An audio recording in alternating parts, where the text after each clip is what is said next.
JumpStart family, what is up? It's another episode of the JumpStart BFR experience. I'm back on the show again. Thank you so much. Yeah. Hassan Ilyas, and we also have... I'm Coach Richardson. And today, we're talking about a question we've been getting a lot and a space where BFR, I think, is very needed, and that is youth sports. Yeah. So for people that maybe don't know what youth sports is, we have a professional youth sports dad here today. Yeah. Tell us a little bit. What's youth Professional sports? youth sports dad. With youth sports, I have 3 kids. I have my oldest son is turning 13, middle child 9, and I have a daughter who is 4 years old, turning 5 this year. So it's exciting, and they're very active. They have a lot of energy. And so I didn't actually play a lot of youth sports growing up. Me either. Like now what it looks like is nothing what it looked like when I was a kid. Like nothing at all. Is there a reason for putting someone into sports sooner than, like, for instance, I started playing organized sports ending of middle school, 7th or 8th grade. Yep, me too.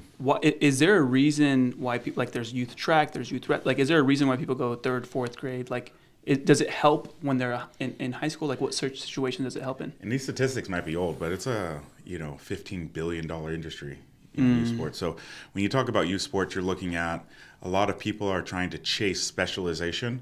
So ideally, what that means is, okay, if I get my son or daughter involved in the sport sooner, their skills and their preparedness, as it relates to being, I guess, elite level, or trying to put them on that trajectory, right, that their opportunities in terms of being able to participate at that sport at a high level are greater.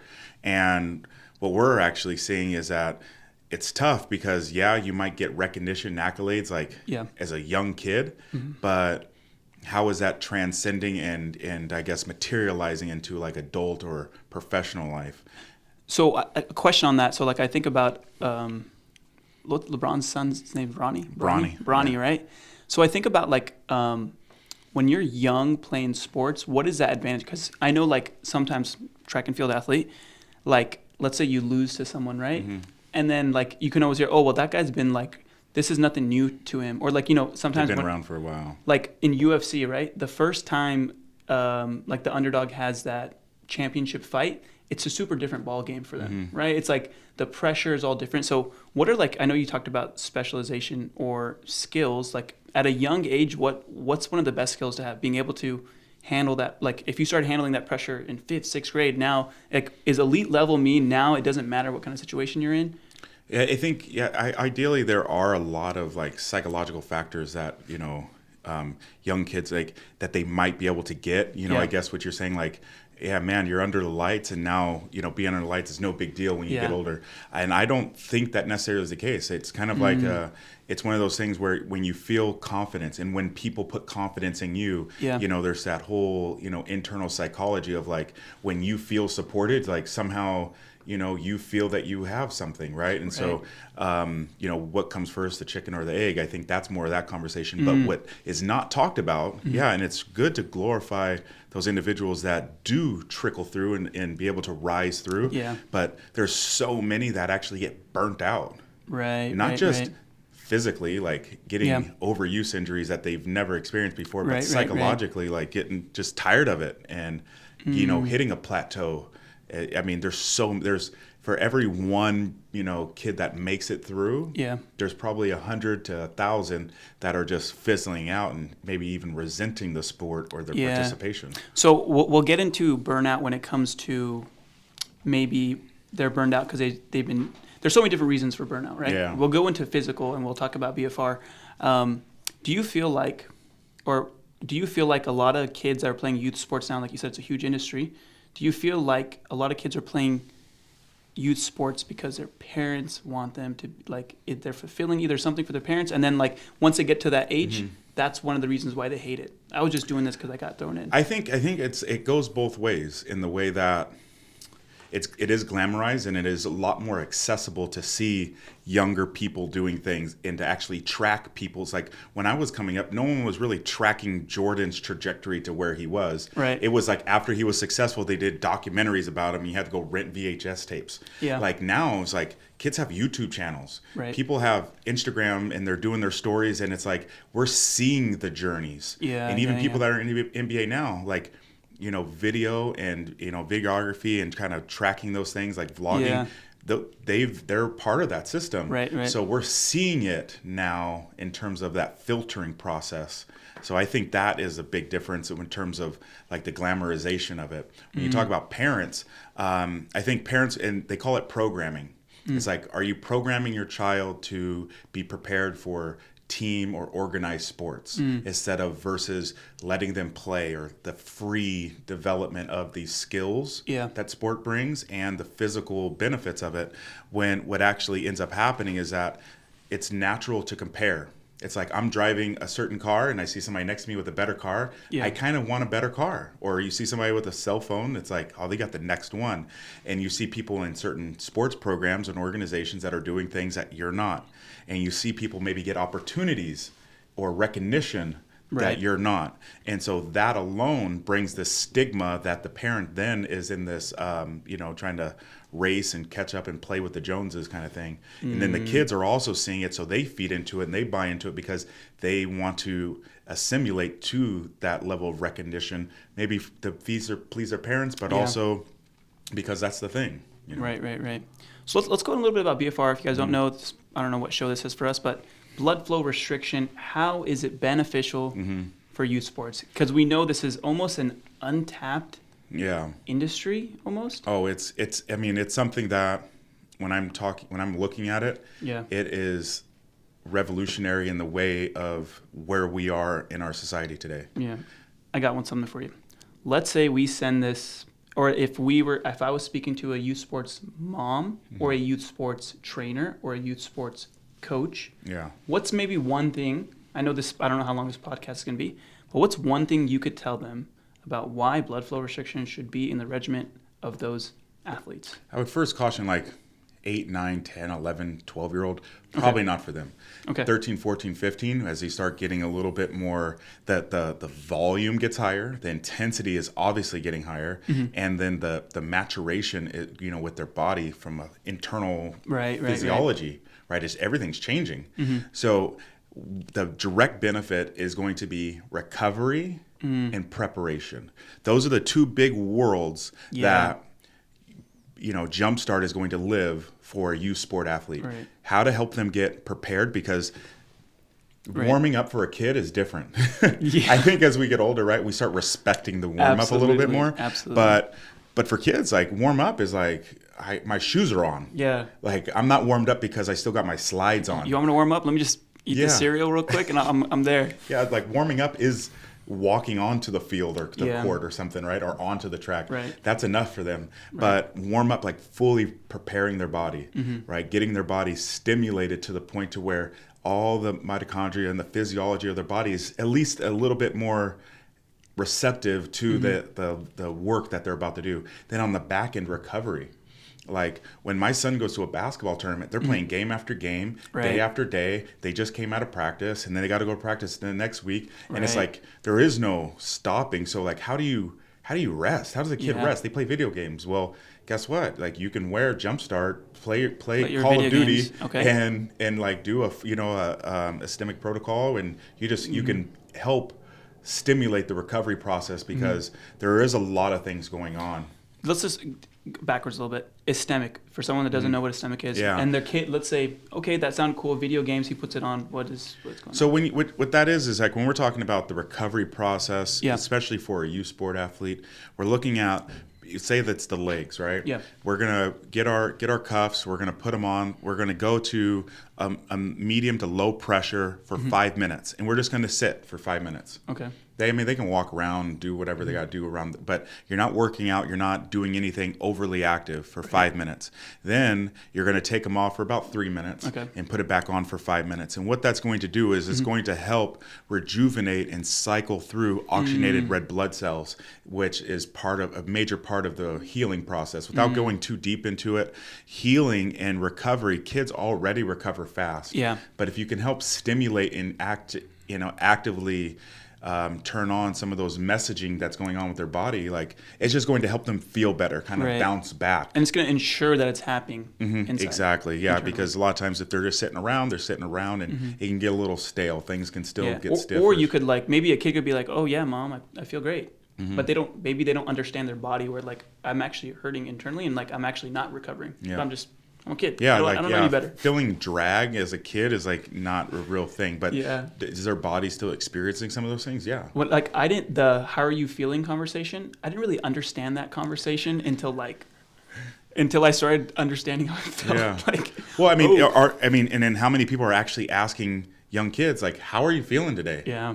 They're like, they assume that kids are just bouncing back. Right. And that's not the case. Because they think, like you said, oh, well, kids already recover, so I don't have to check up Exactly. on that. I mean, like, you don't start asking people like how they're feeling or trying to get that amount of, I guess, information maybe until you get to like a high school, college level. But even then, it's like, how you feeling? Well, guess what? It doesn't matter because we have league championships coming up. So it's almost that thing anyway. It's like use it or lose it, and just move on to the next. Right. So I think I'm glad that the world is coming around and understanding the importance of recovery, but being more specific about how and what you're doing, I think could be something to talk about. And it's one thing that, let's say you're a youth parent and you're taking care of your kids. When you're looking at the game, when you're looking at whatever sport they're in, basketball, swimming, wrestling, running, one thing that's not glamorized mainstream is recovery. Like the thing that's glamorized is them playing in the game or their like practice. But if you talk to some of these athletes, when you talk about sleep, when you talk about like active recovery, the work they get done on their body, that's, I don't know, I would say that would play a bigger role. We talk about Grant Holloway. If you guys don't know, Grant Holloway just broke the indoor world record for the 60-meter hurdles. I was looking into his I wouldn't say rehab, but his like dude, he does Pilates every day. And it's not like I was like, oh, like there's some crazy stuff, like the stretching. The majority of their stuff is like drilling, taking care of their body, and then they're able to compete. Yeah. Like, why isn't that glamorized for the kids? I think it's just one of those things that's it's like unsung hero kind of thing. I think Kobe said it best, right? You weren't with me shooting in the gym. Yeah. It's just those little things, like people. It's so easy to look at. Drake said that about Kobe.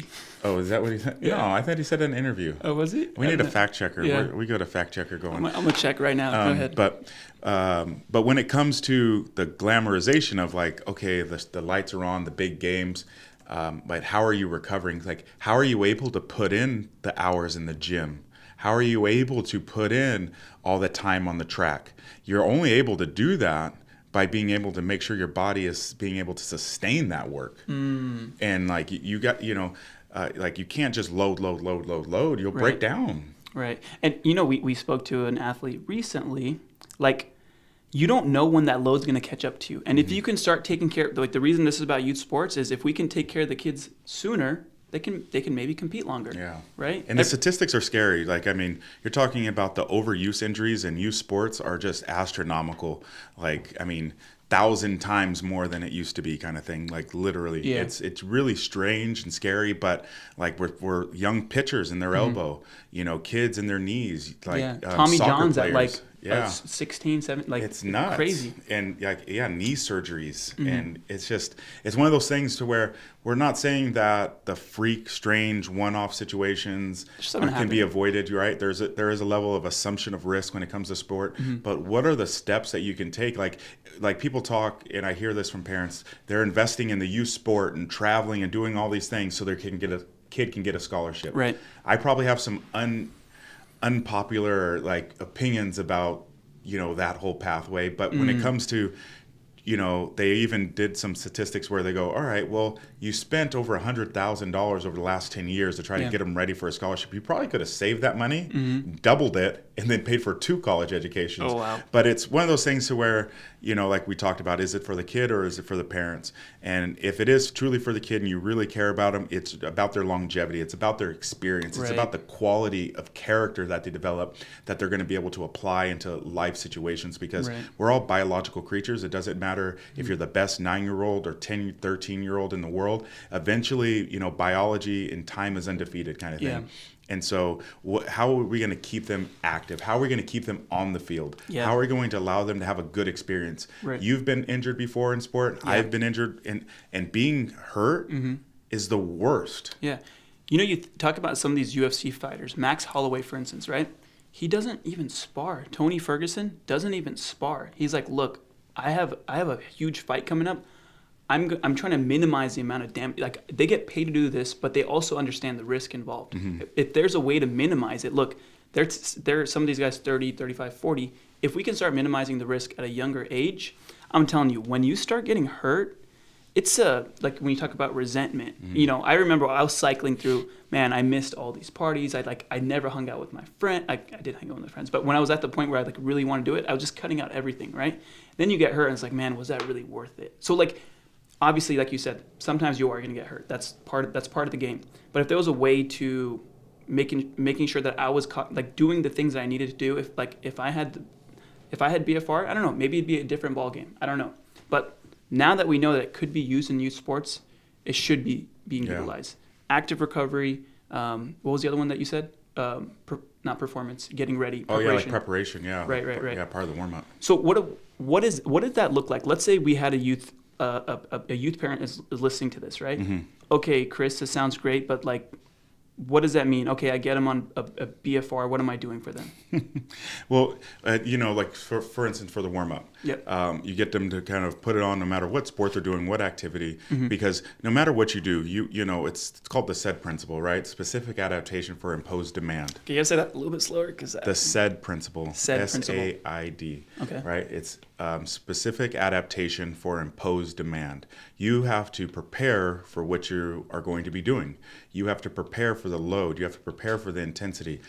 Whatever you do has to have a specific purpose. You can't just do things randomly, right? So if I want to become a better tennis player, I'm not going to go outside and dig holes. It's not going to make me a better tennis player. Right. So you have to figure out ways to train and supplement the things that you're going to be doing in your whatever sport or event you're doing, right? Yeah. So I say that to say that when it comes to warm-up, our body physiologically needs to work. And especially most sports involve fast twitch tissue. Or fast twitch muscle fibers. So when we need that, even if you're a long distance runner, right? You still are using some level of fast twitch muscle fiber. Right. And what we're able to do by being able just to jog with the cuffs on, maybe even do some arm circles and some arm curls with it. What's happening is that, one, we're preparing our fast twitch muscle fibers with low intensity, because we're not having to load or do anything crazy, just jogging, walking, arm curls. Right. You don't even have to do anything crazy. Arm circles, internal, external arm rotations to help with the elbow and the shoulder. You just do little simple things that are going to help stimulate those fast twitch muscle fibers, recruit, oxygen, turn on some of that myogenic response, that helps with not just repair, but for muscle growth and sustainability. So what you're doing is you're giving your body a very specific process in which it's going to get ready for when it comes to training or practice or the competition.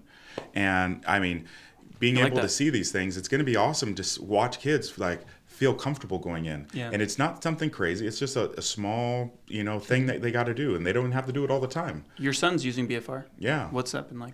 I mean, it's pretty funny because Cameron wants to use it, right? He's my middle, and he's like, oh, no, this is what you do. You got to put the pressure, because he hears me all the time. He's like, your pressure has to be at 60, and he's like, it's so funny because he's reciting it. So it's funny watching that, him mimicking that. But what we're doing is we're using it for those specific things, very simple, like walking, sitting around, doing easy things. Like the most intense thing we have done with it is squat. That is it. We've only done 10. Like Wow. we're just doing very low level stuff, and what it's obviously he's going through a growth spurt, so his knees are a little achy. And if you look at the knee without getting too crazy, the knee's a very condensed area, Right. and there's not a lot of the blood flow and circulation that's happening in that very tight, dense area isn't as I guess responsive as maybe we would like it to be or need it to be. So we just use it lightly for those things, especially during intense weeks. And it might not even be every day. Right. It just, when we know that he needs a little bit extra recovery, we use it. When we know that the warm-up time might be cut down, like going to these basketball things. Oh, yeah. Sometimes it'd be 5 hours. Sometimes it could be a game right after, right? We don't know how fast we need to warm up and truly get ready. So those are just different avenues that we're utilizing it. And I know that it's one of these things for me that's going to allow him to feel comfortable and feeling prepared going into games or competition. Right. Now, question that a youth parent might have is, hey, my son his sport is all arms, or his sport's majority legs. Does it matter if they're using it on their arms or their legs?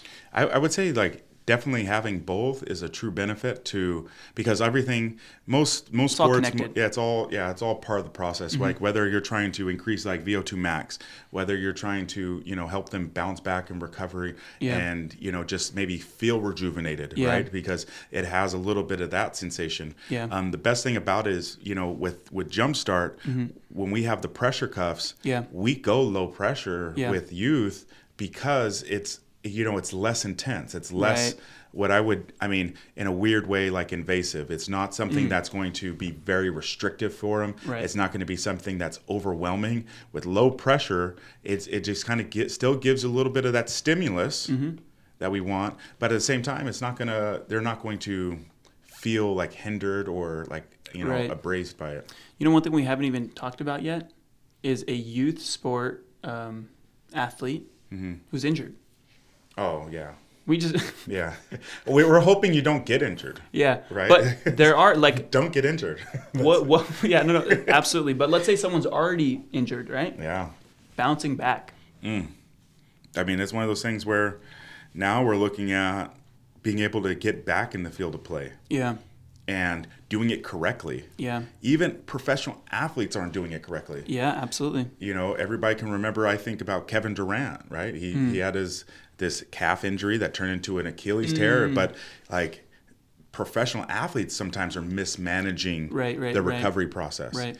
And so with JumpStart, being able to use the rehab protocol, obviously, working with your physical therapist and with, like, say it's like an orthopedic thing, working with your physicians and things like that's great and that's perfect. But to supplement that recovery is just another additive that's going to ensure that you don't come back. And one thing that I always caution, like whether I'm doing a coach's clinic or whatever, when something gets hurt, instead of unless it's like some acute freak accident where something comes loose or you twist an ankle or something strange. These overuse injuries though are caused by something. If you get a hamstring tear, your hamstring tore for a reason. Your hips or your lower back, right? Or if your calf gets strained, it got strained for a reason. And so being able to not just help fix whatever caused it, and then while you're still rehabbing and trying to bounce back, for young athletes, missing practice or games is brutal. Yeah. It's brutal. It's tough. Yeah. I also like for instance, when I blew my first knee, it was ACL, and I think it was ACL and both meniscus. And it was a matter of time, like the way that I rehabbed it, it was how you said it's caused by something. When my second knee went out, I wasn't like, man, why did this happen? I almost knew, because the way that I rehabbed, everything was on my right side. And when I say everything was on my right side. I had a weird my hips were hinging kind of weird. There was this little gallop I developed because I was right. And then when it went out, I was like, oh, yeah, I don't know. So when it comes to my bearing loads correctly again, right, and using BFR, one of the biggest things when it comes to the rehab side is that the studies that have been done on muscle atrophy, right? So I remember when I got out of surgery, my quad looked like my calf. If you're off your quad for 2 weeks, it is unbelievable what How much happens. you lose, yeah. Like it was unbelievable, right? So being able to, what is it, like carry that strength into surgery and then after and being able to get back to it sooner. Like the hardest thing after knee surgery is being able to have the strength in your quad to like move your leg. Yeah. It was nuts. The Journal of Exercise Science and Medicine kind of showed that, like, if you do surgical kind of rehab kind of actions, you just kind of prepare yourself. Your ability to bounce back is just that much higher. Yeah, and I did that for they said that in my first knee surgery. My second one, I knew. So I took it serious. Dude, the 3 weeks before, I was like, I'm going to get jacked. Whatever I got to do. And the rehab for my second one was a lot better. Yeah. A lot better. And that's where asymmetry usually comes in because of the specialization, because you shoot with your right hand, you kick with your left foot, and you do this with your right arm. It's just like that kind of thing lends itself for those overuse injuries that we mentioned. Right. And it's not necessarily because you shoot with your right, you should go shoot with your left. I'm not saying that necessarily, but understanding that there is a level of asymmetry that's going on. Yeah. And then when it comes to coming back from recovery, being able to square your body back up with the, like you said, the varying loads and your ability to do those things, like how can you do it? And because if you don't know already, with BFR, JumpStart allows you to do exercises and work at maybe 20 to 30% of your 1 rep max, like so super lightweight, almost no weight, and actually still get the response of a high and it's no joke, high load workout. Some of you guys think, like, you guys might see videos of us with like little baby weights in our hand. It's tough. It is actually tough. It's intense. So especially if you're doing like that Katsu step, like that 75 rep. It'll get you at the end. Okay, I got a question for you, because now like I'm really thinking. By the way, guy, Chris is a coach full time, right? And you recruit, right? What do you look for when you're recruiting? I think you had told me one time, like, recruiting a male compared to recruiting a female, like the way they... Oh, yeah. You know? Yeah, so, I would give you my origin story with recruiting. I used to think I had to recruit, and I just had to go to track meets and go like this.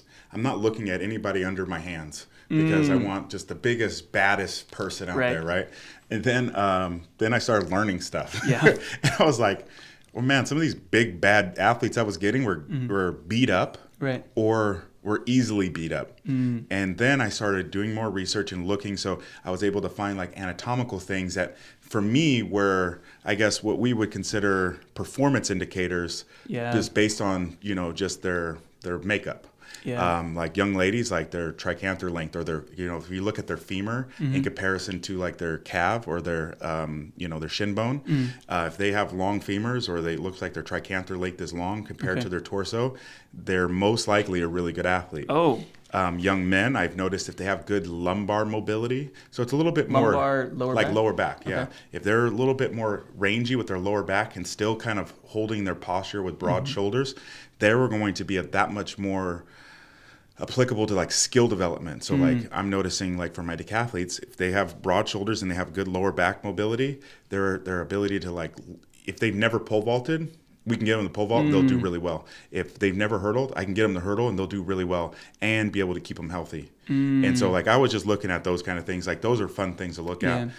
But I've been proven wrong a lot. That's when I went like this, and then I ended up getting, like Lily Ebanks is like right here, right? And like Brandon Navarro was like right here, and they were studs. Like they were like some of my like best young ladies. Oh wow! Right. So they proved that whole theory wrong. Yeah. So what about when you're do you have ever taken a chance on someone who's been hurt? Oh, yeah. Like maybe like freshman, sophomore year, they did good, and then they were hurt junior, senior year. Those are my favorite. Yeah? Yeah, those are my favorite. Yeah, go ahead. I won't name names, but I did have a young lady that did have a history of like injuries and things, and like it was, I took it as like a challenge. Like my goal was to get you better without letting you get hurt. Had a young man who was injury prone all the way through high school, and my goal was to get him better without letting him get hurt and just protecting them. But because there's that whole thing, it's like if you can squat 200 pounds, well, 300 pounds is better, right? It's like more is better kind of philosophy. And I think sometimes that's very short-sighted, though there might be some rationale to it, maybe with their younger or less developmental. But at a certain point, it's like, okay, yeah, you can power clean, 20 pounds more, but is that going to make you faster? Is that going to make you stronger? Like, how is that going to carry over? So just even the load and the amount of training that they're doing. So I've had this young lady, and she was very special. She was good, but she was very injury prone, little nicks, knacks, everything. And I was just so excited to help her reach her full potential, help her realize her full potential. Like, that was probably the most amazing thing, when that light bulb went on, when she saw how good she could be. She's always heard how good she can be. When she realized and truly believed how good she can be, because she stayed healthy. And that young man, like, just to get him to stay healthy, he got to enjoy track meets. It's for real. Like, he was going season after season, looking good, feeling good, never really truly finishing a track season like he wanted to. And that's just horrible, right? And but getting to him to see a full track season, like, even if it didn't maybe go the way he wanted or whatever at the end, at times, but he got to see a full track season. Like, that was, that alone, right? To be able to go through a whole season when year after year you've just been cut short because of just nicks, knacks, and stupid injuries. Yeah. So those are like, actually, like I said, I take that as a challenge. I love that. If you guys want to, Tennessee coach Travis Geffert, he was telling me recently that, like, how you said, like, you're looking at a different level. Yeah. So he's like, dude, he looks at it like, look, if you're a sprinter at this speed and your sprinters haven't tried long jump, what are you doing? Right? So it's like, he's also looking at a different angle, right? Yeah. This is, so, like, I guess this is free value for anyone that's looking to get their recruit game up. Even whether you're a youth sports coach, you never know. I don't know how they, like, get their kids in other leagues. But that should be part of where we're trying to get to more of, is the American model for track and field. Get them to do a little bit of everything. But go ahead. Like that. Okay, I got two more, because now I'm having a lot of fun. So you also had said, when it comes to recruiting, when you're taking a chance, like, correct me if I'm wrong, but it's like a female, when you're taking a chance on a female, she still has more growth compared to a male, like, wherever they're at, like, they're like the level that you're recruiting them at.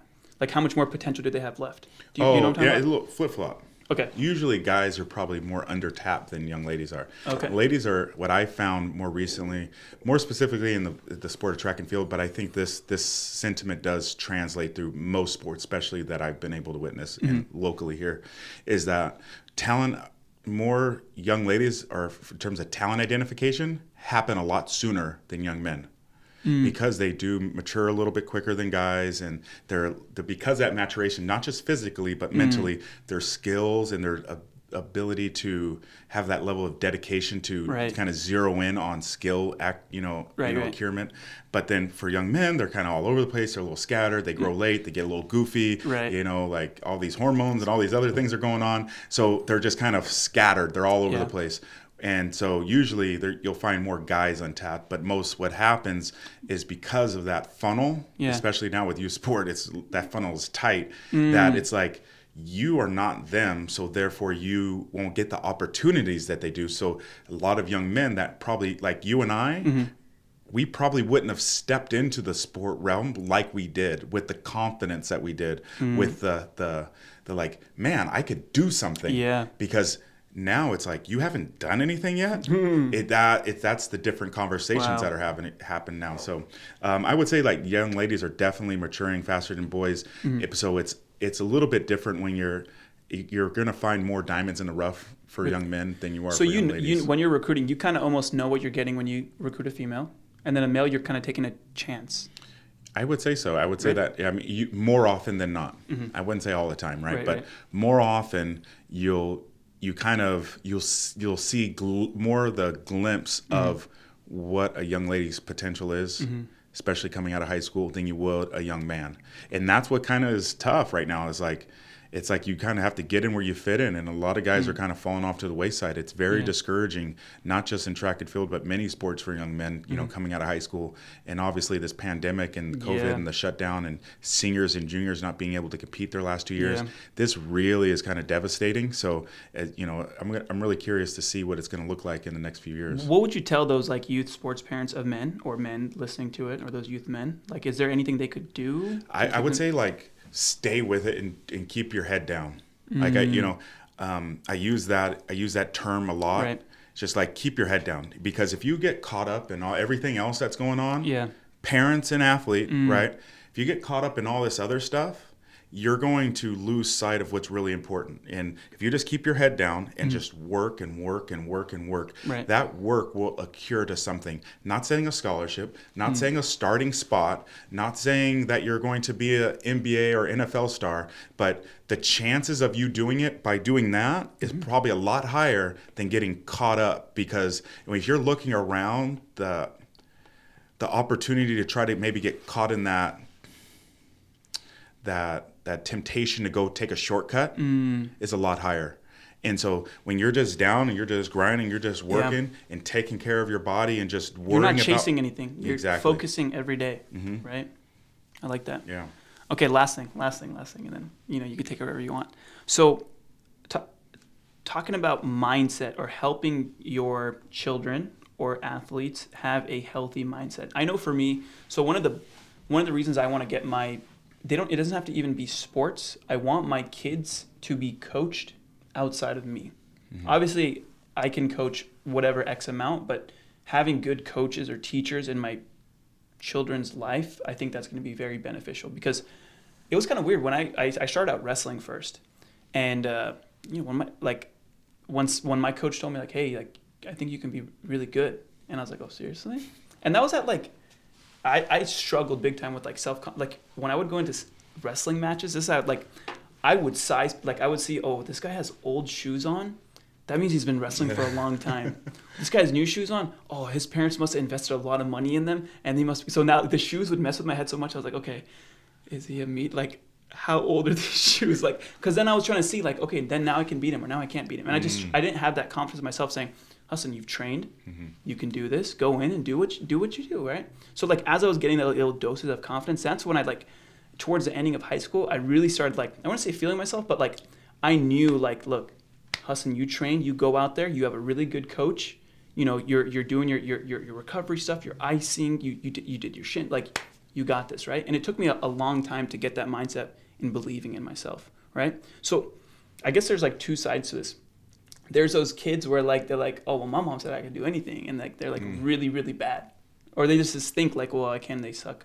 What would you tell, how should we be, I don't want to say gassing up our children, but how should either coaches coach better and, looking at that mindset side, and how should parents, like, what should parents be saying to their kids to ensure? I mean, that's... What you just brought up is $1 million question, and I wish I could have this conversation individually with different parents, just because I've seen both worlds, where, like, even that other realm where they don't get enough support, right? But I've seen it to where you're trying to instill confidence and you mean well, but what you're doing is maybe falsely, I guess, supporting ideals of certain things, right? And where I think the biggest mistake happens, because I can go on all day about this, but I'll just say this big mistake because I don't want this point to get lost. Do not compare your kid to another kid. Yeah. Do not do that. Because what happens, you don't know, like, everybody's circumstances, everybody matures at different levels. Yeah. Everyone has, especially, like, circumstances and situations, no matter what it is, do not compare kids to other kids. Yeah. And, like, that's the most heartbreaking and most detrimental thing to what you're saying. Yeah. But when it comes to supporting and, like, hey, I believe in you, let's do it. Let's go. Like, maximize yourself. And you have to focus more on effort and attitude. Effort and attitude. Not, how many goals did you make? How many baskets did you make? How well did you do in comparison to everybody else? Because that's not, especially in youth sport, not the best quantifier of success. Right. Like, did they give their best effort? Because what if they're in the middle of their competition, something doesn't go well, how do they respond? Right. So that's part of their attitude. Right? Did they give up? Did they get down? Did they start blaming others? Did they start, maybe putting themselves in a position to where they were kind of, I guess, defending themselves from the feeling of failure by not giving as much effort so they can say, oh, I didn't really try.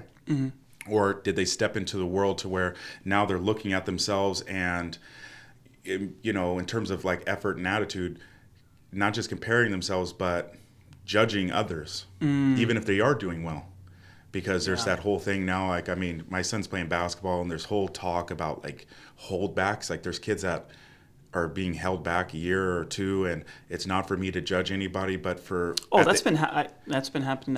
Happened when I was in school too. Yeah, but when it comes, like, eventually you got to see those people, like, you know, those, like, talent isn't going anywhere. And that's when I try to, you know, when I do talk to some parents that do ask for advice, and I try to talk to them about these things. And one thing I think does resonate is that get them to understand at the highest of levels, whether it's youth sport or professional or college or high school, everyone's good. Yeah. Everyone is talented. Everyone is. So what's going to set you apart? Your attitude and your effort. Your talent, your maturation, your body, your build, your skills, all these things can be, you know, come and go. But attitude and effort are one of those things that I think are that single most identifiable, you know, quantitation of a young athlete's success. So when you're talking about gassing him up, you want to gas him up on, you gave an amazing effort. Okay, I like that. I really liked when you cheered for that other person, or that your teammate, or when you said thank you to the ref, or you know, something like that. Like those kind of things. Yeah. Like, I think are way more of a idealized component of like gassing him up and just preparing him. So like that's why I think, like, for me, you know, JumpStart is a tool to help me prepare my athlete, prepare my son, and put them in a position where they feel comfortable, they feel healthy, where they feel prepared to go out and give their best effort, where they feel comfortable and confident that they could have a good attitude. I like that. You know, it's funny, when I was in Missouri, I only got in trouble one time. Or like, there was only one time Kip Janvrin was disappointed with me. I had, I don't know how many meets I did there, but I had no-hided in the hep in high jump. And as I was no-hiding, I had screamed a explicit word. And it was inside, obviously indoors. Oh, man. And then, like, after, like, and it was just the moment, wasn't thinking. And then, you know, I had a conversation with him the next day. It was either the next day or after. And he's like, it was like, hey, I don't care, like, about all this, like, no hiding, like, I was disappointed because of your behavior, because you're like, who does that? And I was like, whoa, like, that stuck with me. A lot of things stuck with me in Missouri, but that was, like, huge. I was like, dude, if I'm doing this thing, if I'm doing sports, I can become a better person. So now when I have, like, if something doesn't go my way, I'm not like, I respond differently, right? I think you'd be happy about that. I don't know. That's awesome. But because that's the true representation of how you carry yourself. Yeah. All right. I know we went everywhere, but JumpStart BFR experience. Yes. The reason it's an experience is because it's not just about blood flow restriction. Like, the reason we went into this is because we want to have a bigger impact on. Obviously, it's worked for us. It's working for our friends and family, and we think it could work for the rest of the world. Yeah. Right. We got a world-class coach. We got a super funny, great, loving. You know, like, it doesn't get any better than that. I don't know. So, guys, thanks so much. I know we went everywhere. If you guys have any questions, info@jumpstartsystems.com. If it's for Chris, if it's for me, just put, hey, RE Podcast, whatever the name of the podcast is. We'd love to answer any of your questions. And if you guys are still on the fence of blood flow restriction, BFR, get off the fence and thank us later. Yes. We'll see you on the next show, guys. Thanks so much. Right.